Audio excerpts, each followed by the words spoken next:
വിനോദയാത്രയ്ക്കിടെ വിദ്യാർത്ഥികളോട് മോശമായി പെരുമാറിയെന്ന പരാതിയിൽ സ്കൂൾ ക്ലർക്കിന് suspension. Palakkad Chalavara higher secondary സ്കൂളിലെ ക്ലർക്കും മുൻ പഞ്ചായത്ത് പ്രസിഡന്റുമായ AP സത്യപാലിനെയാണ് സ്കൂൾ മാനേജ്മെന്റ് സസ്പെൻഡ് ചെയ്തത്. നടപടിയെടുക്കാത്തതിൽ പ്രതിഷേധിച്ച് സ്കൂളിലേക്ക് രക്ഷിതാക്കളും നാട്ടുകാരും മാർച്ച് നടത്തിയിരുന്നു.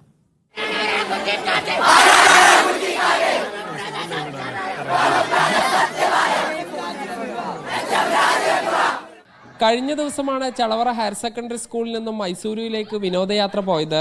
മദ്യപിച്ചെത്തിയ സ്കൂളിലെ ക്ലർക്ക് സത്യപാലൻ 10ാം ക്ലാസ്സിൽ പഠിക്കുന്ന പെൺകുട്ടികളോടുൾപ്പെടെ മോശമായി പെരുമാറിയെന്നാണ് പരാതി. പ്രധാന അധ്യാപകയെ പരാതി അറിയിച്ചെങ്കിലും ഒരു നടപടിയും ഉണ്ടായില്ല. തുടർന്ന് രക്ഷിതാക്കളും വിദ്യാർത്ഥികളും പ്രതിഷേധിച്ചു.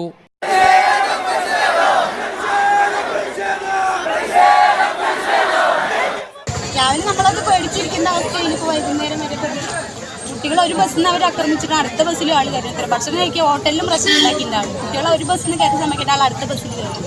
ഒരു കുട്ടിയോടല്ല എല്ലാ ആളും ചെയ്തിട്ടുണ്ട്. സ്കൂൾ ആ ബസ്സിൽ കയറി ഒരുപാട് കുട്ടികളോട് ആൾ ചെയ്തിട്ടുണ്ട്. കുട്ടികളെ അത്രയും സുരക്ഷിതമായി കൊണ്ടുകൊണ്ട് അവരെന്നെ മദ്യപിച്ച് ബസ്സിൽ കയറാൻ പാടിച്ചിട്ടുണ്ട്. പ്രതിഷേധത്തിനൊടുവിൽ CPM നിയന്ത്രണത്തിലുള്ള സ്കൂൾ മാനേജ്മെന്റ് സത്യപാലിനെ സസ്പെൻഡ് ചെയ്തു. സത്യപാലിനെതിരെ നിയമ നടപടി സ്വീകരിക്കണമെന്നാവശ്യപ്പെട്ട് സ്കൂൾ മാനേജ്മെന്റ് പോലീസിൽ പരാതിയും നൽകി. കുട്ടികളുടെ പ്രധാന ആവശ്യം സത്യപാലിനെ മാറ്റി നിർത്തണം തന്നെയായിരുന്നു.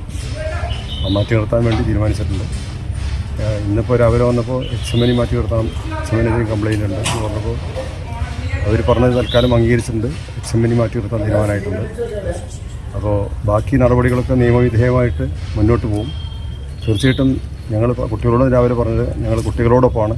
സത്യപാലിനെതിരെ അച്ചടക്ക നടപടി വൈകിപ്പിച്ചതിനാൽ പ്രധാന അധ്യാപികയെയും സസ്പെൻഡ് ചെയ്തു. മീഡിയ 1 പാലക്കാട്.